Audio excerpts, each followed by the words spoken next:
नमस्कार, आप देख रहे हैं आर लाइव। आज जिस प्रकार से राजद नेताओं के यहाँ, लालू प्रसाद यादव के करीबियों के यहाँ सीबीआई की छापेमारी पड़ी है, उसे लेकर के यह बातें फिर से सामने आ रही है।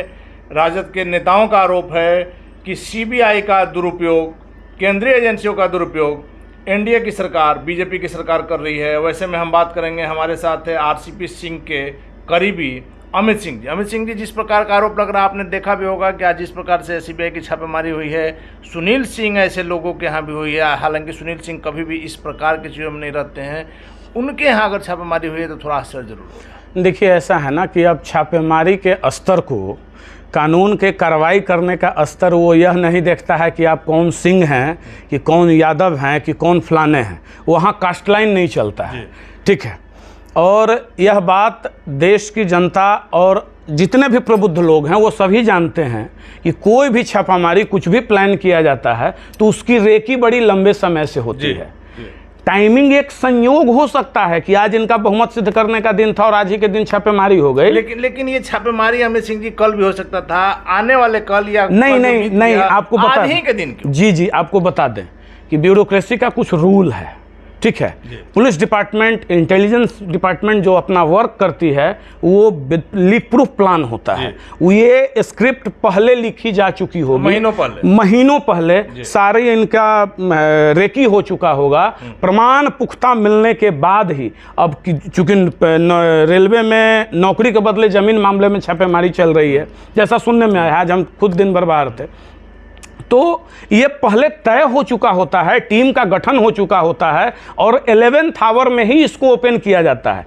आपकी विधायिका का कार्य, आप सरकार कब पलट रहे हैं, नहीं पलट रहे हैं, इससे सरकार कार्यपालिका को कोई मतलब नहीं है। वो अपना स्क्रिप्ट खुद ब खुद लिखती है, जानती है। लेकिन अमित सिंह जी, 2009 में बातें इसलिए उठती है कि 2009 तक जब लालू प्रसाद यादव रेल मंत्री थे, अगर उस समय कुछ बात भी था, कोई घोटाला था, किसी प्रकार किसी को लाभ दे करके नौकरी अगर दिया गया है, तो ये बातें आज 2022 में आ रही है। इस पर तो सवाल उठना लाजमी। जी हाँ, सवाल उठना लाजमी है, बिल्कुल। एक अनभिज्ञ लोग सवाल उठाएंगे, अवश्य उठाएंगे। लेकिन आप ये जानते हैं ना कि 2009 में जो आदरणीय मनमोहन सिंह जी की सरकार थी और कांग्रेस पार्टी की सरकार थी, तो कांग्रेस पार्टी का तो चोली दामन का संबंध घोटालों से रहा है। सब काजल की कोठली में कोई बिना कालिख लगे तो निकले नहीं है, तो वहाँ तो हमाम में सभी नंगे हैं। तो सब एक दूसरे का राज जानने वाला, तो कौन किस पे आरोप थोपता है, कौन किस पे क्या लगाता है। लेकिन जब आदरणीय नरेंद्र भाई मोदी जी की सरकार आई तो इन्होंने तो पहला बात ही कहा था कि भाई भ्रष्टाचार से नो कॉम्प्रोमाइज।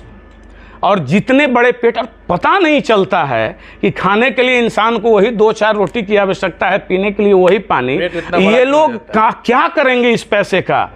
माननीय मुख्यमंत्री जी भी कहते थे पहले, लेकिन आज तो वो फिर उसी में शामिल हो गए कि कफन में जेब नहीं होता है। लेकिन अब फिर ये इतने बड़े झोला वालों के साथ वो चले गए, अब पता नहीं क्या करेंगे इस संपत्ति का। लेकिन अमित सिंह जी, जिस प्रकार से आज बिहार विधानसभा में भी हुआ, पूर्व उप मुख्यमंत्री तारकिशोर प्रसाद के साथ भी जिस प्रकार से बहस हुई, आप लोग जब सरकार में रहते हैं, आप इन द सेंस के, मैं नेताओं की बात कर रहा हूँ, तब सब चीज ठीक रहता है। अभी 10 दिन पहले तक मुख्यमंत्री थे तो तारकिशोर सिंह से क्या संबंध था? आज अचानक से सत्ता बदलते ही मुख्यमंत्री वही रहे, गठबंधन चेंज करते हैं, तमाम तरह की परेशानियां, तमाम तरह की कमियां नजर आने। देखिए, कमियां नजर इसलिए नहीं आती है। देखिए, एक सबसे पहला तो लोकतंत्र की एक खूबसूरती है कि मजबूत विपक्ष का होना बहुत जरूरी है, ठीक है।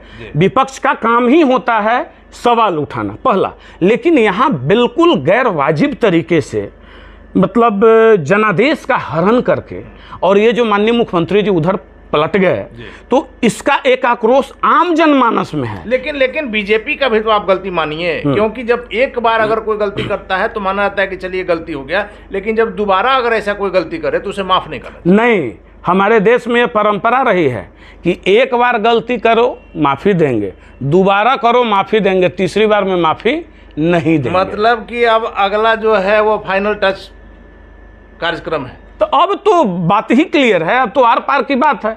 अब तो इनको जहां जाना था चले गए, अब दोबारा कहां मुख्यमंत्री बनना है, अब ये भी जान रहे हैं कि हमको नहीं बनना है। अमित सिंह जी, कल जिस प्रकार से जदयू के राष्ट्रीय अध्यक्ष ललन सिंह का बयान आया, खास करके पत्रकारों को लेकर के, कि शराब नहीं मिलने के कारण पत्रकार जो है मुख्यमंत्री जी के खिलाफ खबरें दिखा रहे हैं। हालांकि आप जानते हैं, आप खुद बुद्धिजीवी हैं, अच्छे परिवार से आते हैं, कि पत्रकार हर जगह कुछ कमी बेसी है, लेकिन पत्रकार वही दिखाता है जो सच है। कहा भी जाता है कि समाज का आईना है। देखिए, सबसे पहली बात है कि लोकतंत्र का चौथा स्तंभ कार्यपालिका, न्यायपालिका, विधायिका के बाद एक पत्रकारिता ही है, जो कि आम जन की आवाज को उठाता है। जनता ठीक की है, जो आवाज है, जनता जो की जो समस्या बात है वो उठाता है। अब जो रोगी चाहे वही वैद्य फरमाए, तो ऐसा तो पत्रकारिता नहीं हो सकता है। और वो जो कहे कि शराब नहीं मिल रहा है इसलिए ये मुख्यमंत्री जी के बारे में, तो जो विधायक उनके पार्टी के नहीं मिल रहे हैं, इनके इसका बोल रहे हैं, इसका मतलब उनको शराब मिल रहा है।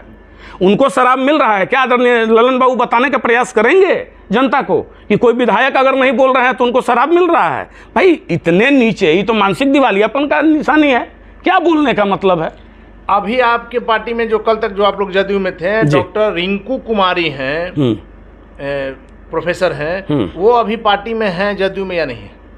नहीं, इस्तीफा दे चुके हैं। लेकिन जिस प्रकार से ललन सिंह को लेकर के उनका जो है वक्तव्य रहता है, जिस प्रकार के सोशल मीडिया पर पोस्ट डालती हैं, उसे लेकर के ललन सिंह ने आज तक कभी किसी प्रकार की कोई टिप्पणी नहीं। अब पता नहीं अब क्या है। देखिए, वो जदयू की कार्यकर्ता पहले रही हैं, उनका मन आहत होता है, उनके निष्ठा आदरणीय आरसीपी सिंह जी के साथ है, तो जिनकी निष्ठा जिसके साथ है तो उसके ये में लोग डालते ही रहता है। चलिए अमित सिंह जी, आखिरी सवाल है कि कल ही जिस प्रकार से ललन सिंह ने कहा है, आजकल ललन सिंह काफी चर्चा में है, ललन सिंह ने कहा है कि मुख्यमंत्री की तरफ जो आंखें दिखाए या जो उनकी तरफ देखे उसको बिहार से बाहर का, एक सभा में उन्होंने कहा है उसको बिहार के बाहर का रास्ता आप दिखाइए। क्या यह बातें एक राष्ट्रीय अध्यक्ष के लिए, ललन सिंह जैसे व्यक्तित्व के लिए शोभा देता है? अब ये तो वही बताएंगे।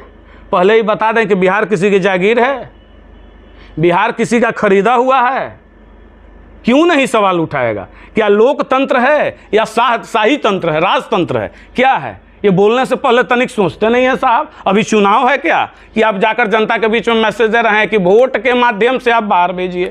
बोलिए तो लाइन कनेक्ट कर कर बोलिए, ऐसा मत बोलिए ये यहाँ लोकतंत्र है, यहाँ राजतंत्र नहीं है और उनके बोल देने से बाहर नहीं। और मैं आपको बता दूं कि आने वाले समय में जनता दल यूं बिल्कुल विलय के कगार पे है और इनका कोई नामो निशान नहीं रहेगा और ये लोग बाहर चले जाएंगे, ये लोग सत्ता से बाहर चले जाएंगे। चलिए धन्यवाद आपका। तो ये थे हमारे साथ आरसीपी सिंह गुट के, आरसीपी सिंह के बहुत करीबी, उनके दाहिना हाथ माने जाने वाले अमित सिंह जी, जिनका साफ तौर पर कहना है कि यह लोकतंत्र है, राजतंत्र नहीं है और जदयू खुद कहीं अगले समय में, कुछ आगे समय में विलय होने वाला है। इसलिए अपने बारे में देखिए, हालांकि आगे क्या होगा देखना काफ़ी दिलचस्प होगा।